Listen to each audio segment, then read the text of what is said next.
Atenção, gente querida. Concorda ou não comigo? O Michel Temer, esse golpista, salafrário, corrupto, né? Eu sei que eu estou falando, eu conheço ele, né? Ele apresentou uma emenda à Constituição que revoga a Constituição de 88.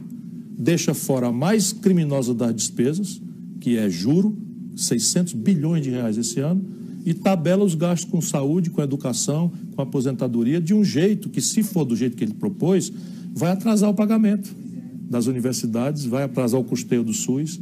E isso está proposto já, portanto, eu posso não ter razão, mas a proposta está lá. E se vai ser aprovado é uma outra questão. E eu vou lutar muito, por isso que eu estou rodando o país para ver, porque estou fazendo por hora e aproveitando que o povo está zangado com o governo do PT. Como o PT, de alguma forma, o governo Dilma, de alguma forma, traiu a população, porque fez um tarifaço de energia depois da eleição, aumentou a gasolina depois da eleição, enfim, disse que ia fazer uma coisa, fez outra, nomeou, enfim. Então, eu compreendo a justa queixa do nosso povo. Porém, em cima dessa justa queixa, eles estão revogando um esforço de 30 anos de luta que nossa geração, a minha geração, com o apoio do nosso povo, conseguimos para o Brasil. O padrão de despesas que se consolidou nos últimos anos é insustentável. Daí a necessidade de estabelecer um limite geral para o orçamento. E não fizemos mais do que aquilo que é necessário. Quando nos reunimos com o ministro Meirelles, com o ministro Moreira Franco e outros tantos membros do governo, todos concluímos que é preciso começar, por assim dizer, cortando na carne.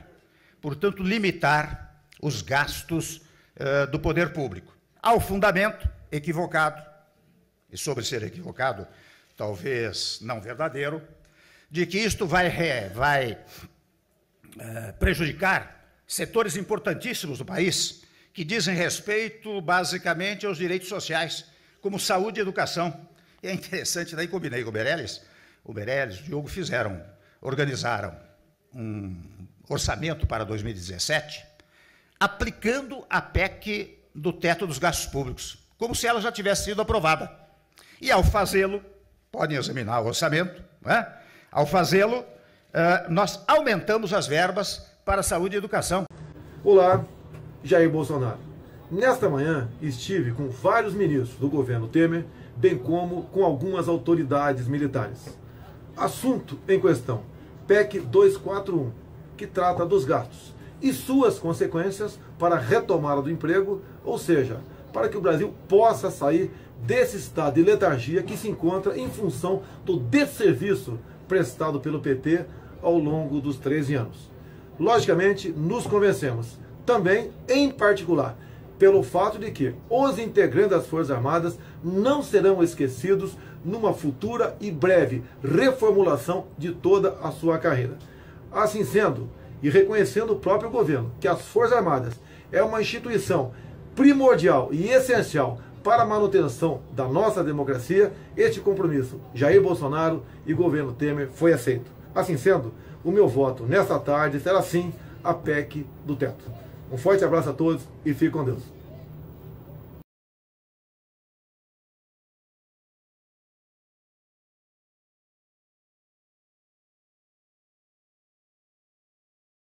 O Bolsonaro votou pelo tabelamento dos gastos com educação, saúde, pelos próximos 20 anos. O Bolsonaro votou, fica aí os bolsominions agressivos, pensando bobagem, como se estivesse em discussão pátria, família. O que está em discussão, meu irmão, é teu desemprego, não seja otário.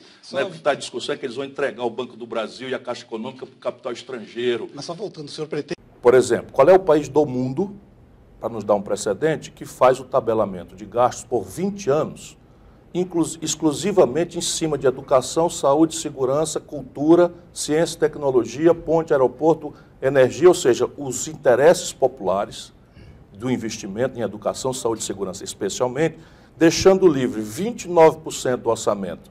Isso aqui tudo junto dá 21%.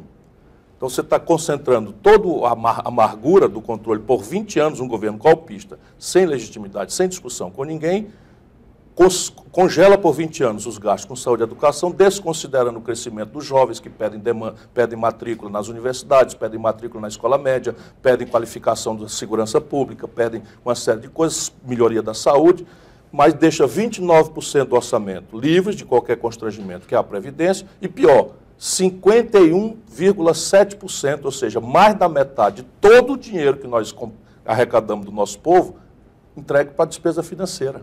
Qual é o país do mundo que faz isso? Se alguém me disser um precedente, aí eu digo, não, vamos fazer. Aí você diz, existe algum controle nos Estados Unidos? Existe. Primeiro, não é de status constitucional. Vai na lei plurianual, orçamentária, portanto é mais flexível. E envolve todos os gastos, o que é razoável. Vamos botar um limite aí para a expansão com gasto com dívida. Pergunta se esse mercado quer isso. Não, eles querem que a conta dos juros fique livre e a gente faça em cima das costas do nosso povo, machucado, desempregado, sofrido, perdendo a batalha de perder seus filhos por narcotráfico, que seja isso sacrificado. Mas qual é a sugestão, então, no gasto do juro? É não ter o dinheiro para pagar o juro? Não, é fazer um limite. Fazer um limite. Mas como é que você... Como é que faz nos Estados Unidos? Quando dá o limite, o governo para e há uma renegociação de realocação de recursos com o Congresso Nacional americano. Por que a gente acha tão fácil congelar o gasto com a educação? É razoável? Simplesmente não funciona. Simplesmente não funciona. O gasto com saúde é quase centralmente dependente de taxa de câmbio. Só para você ter uma ideia. Por quê? Porque essa gente destruiu a nossa política industrial e de comércio exterior ao longo dos últimos 15, 20 anos, e o resultado prático, 80% de tudo que a gente gasta nos hospitais vem do estrangeiro.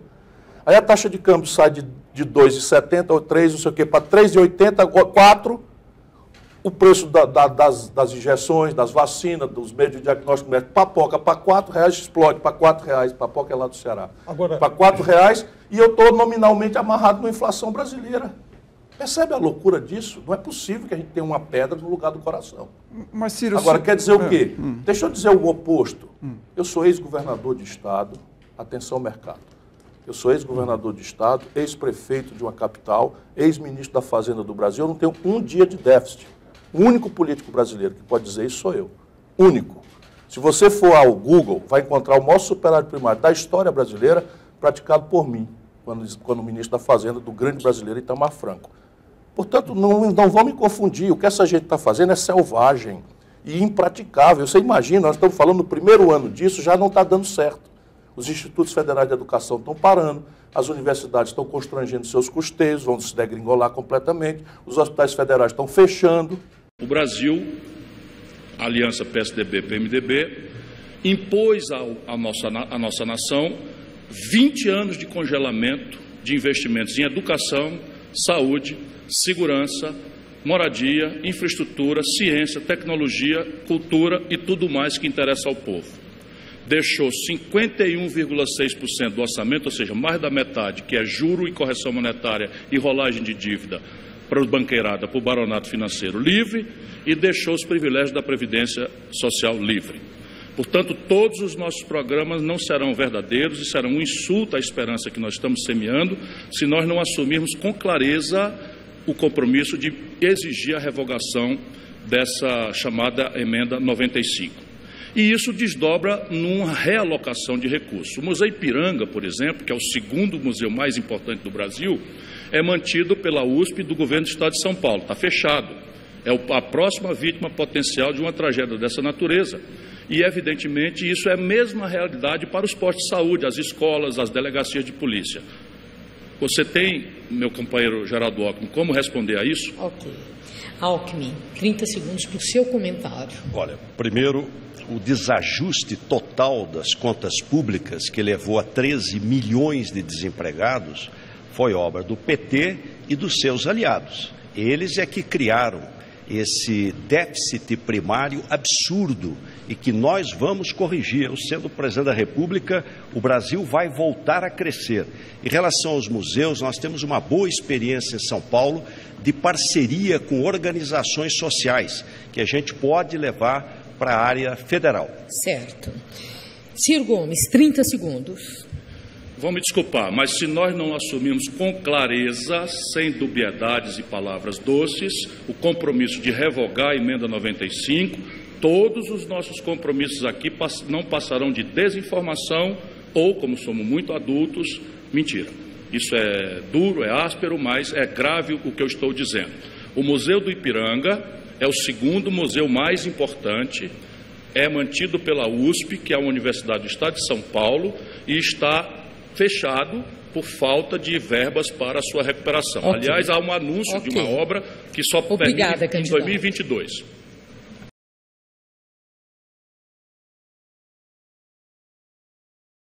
O governo fez um corte no orçamento de 36 bilhões de reais. As áreas mais atingidas foram educação, com um bloqueio de 5 bilhões e 83 milhões, e defesa, com 5 bilhões e 100 milhões. Emendas parlamentares também tiveram um corte de 2 bilhões e 950 milhões de reais.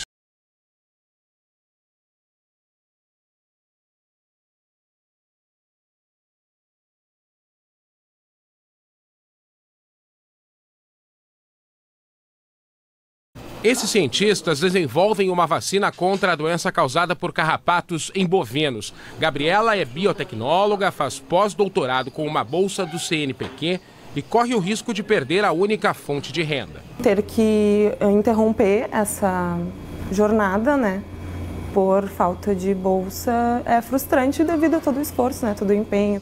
Como Gabriela, há quase 84 mil bolsistas do Conselho Nacional de Desenvolvimento Científico e Tecnológico em todo o país.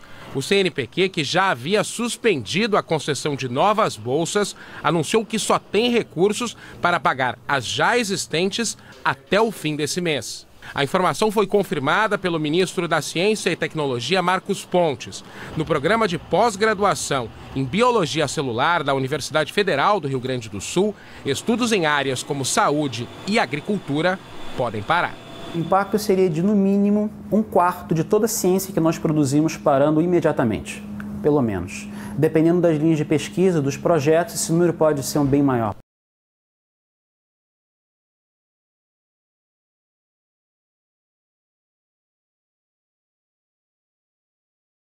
Temos um orçamento, tem as despesas obrigatórias, já estão subindo. Tá? Eu acho que daqui a 2, 3 anos vai zerar a despesa discricionária, é isso? É isso? Isso é questão de matemática, nem preciso responder para você. Isso é matemática. Isso é matemática, eu não vou responder para você. Eu vou ter que cortar a luz de todos os quartéis do Brasil, por exemplo, se nada for feito. Já te respondi.